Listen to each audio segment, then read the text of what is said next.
What's up, guys? In today's video we'll be showing you how to do dye sublimation on pretty much anything that's a flat surface using a technique where you take laminate and basically melt it on the surface to produce a polyester coating where the dye sublimation ink will bond to it. It'll allow you to take boring canvases like these, just a standard less than $1 Walmart canvas, and turn it into something like this.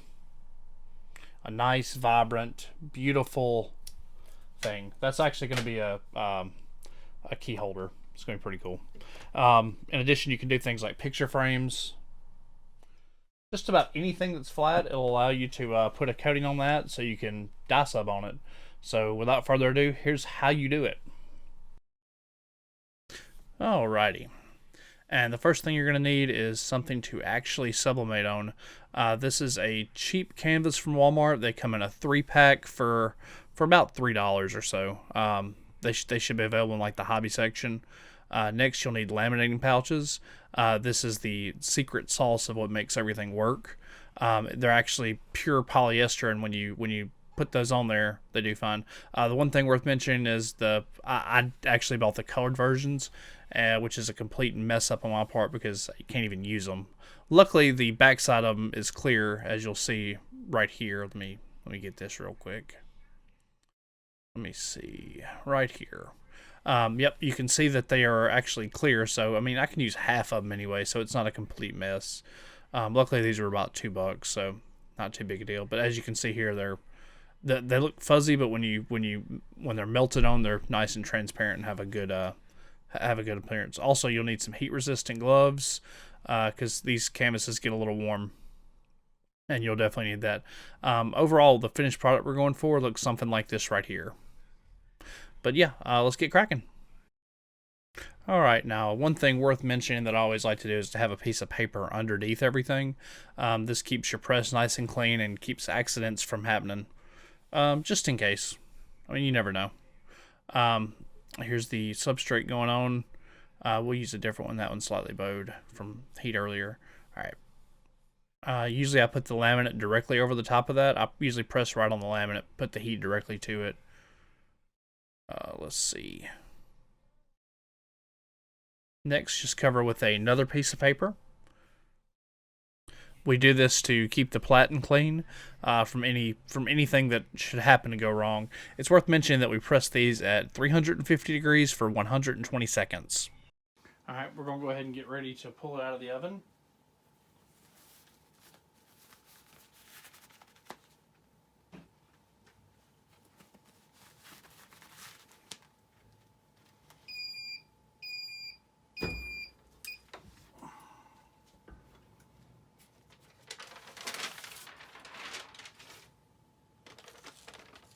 Nice and neat.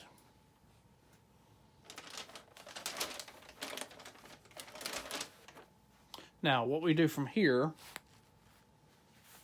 since I'm left-handed, I usually just take off the left glove and I hold the hot substrates with the right hand.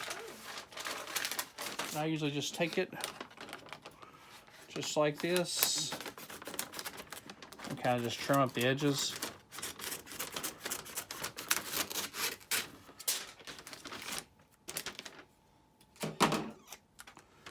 Then what you can do sometimes is it'll actually peel off for you nice, but it's not going to do that on this.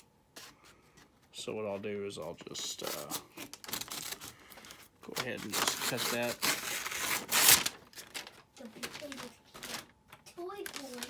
There we go. Once you get one side open, it's a little warm, so be very careful. Once you get one side, you just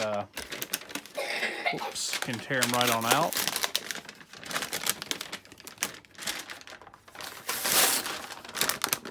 And then it's just a matter of trimming the excess laminate, which I usually just use scissors to do. And it'll glide right alongside there, man. It just does a good job.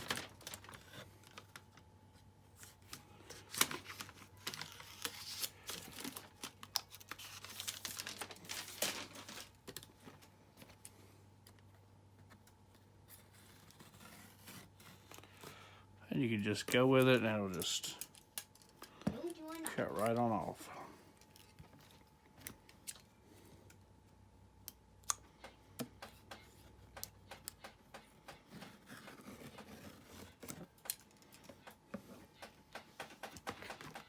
There we go.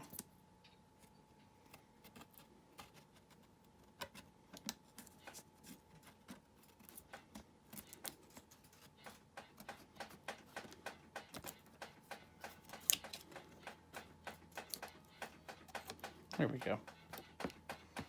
Nice and neat. All right, let's get back to it. We have our sublimation print here, ready to go. Printed with Cosmos ink on an Epson 7720. Don't do like I did. I should have oversized the print, but I decided not to do that for some reason.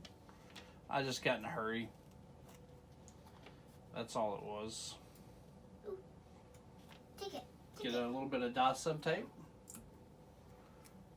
Put them on there. Hey, that's going swinging. Just to help out with the placement a little bit.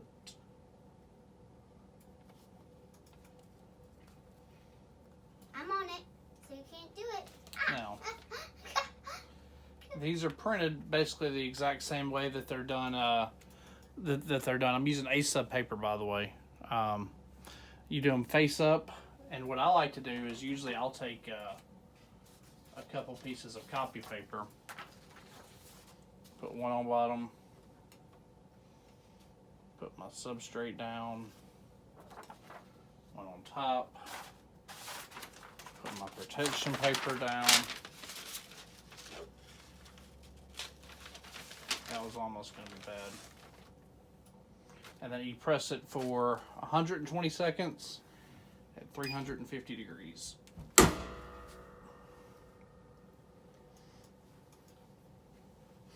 Alright. We're going to be pulling this out of the oven. We'll go ahead and get our gloves on, because it's going to be a little bit warm. Not too bad though. Could probably just do it with one glove.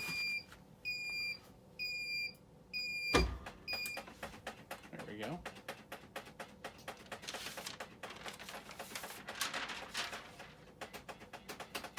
Remove our paper. Remove our A-sub paper. And obviously if I'd have done it right, then we would have probably been much better off, but yeah. That's what you get. And usually what I do is I put something in the middle of it to kind of help it keep it from bowing. Put a little pressure on it. Usually I put like a tape dispenser or something else on it. That way it'll kind of evenly bow out. Like that. Alright, now that we've had a chance to let it cool and everything, let's take a look at it and see what we got.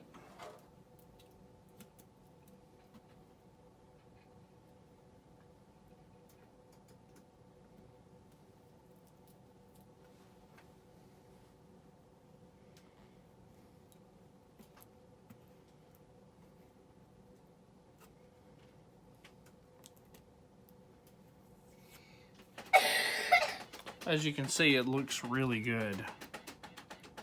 It's basically a photo quality print. The Cosmos ink does a really good job on it. My only problems is the little white line on the edge. If I would have just oversized my print like I almost always do, then it would not have even been a problem. But yeah, if you like this video, just give it a big old thumbs up. Subscribe if you like the channel and stuff. But yeah, overall, good stuff. Very happy. All right, thanks, guys.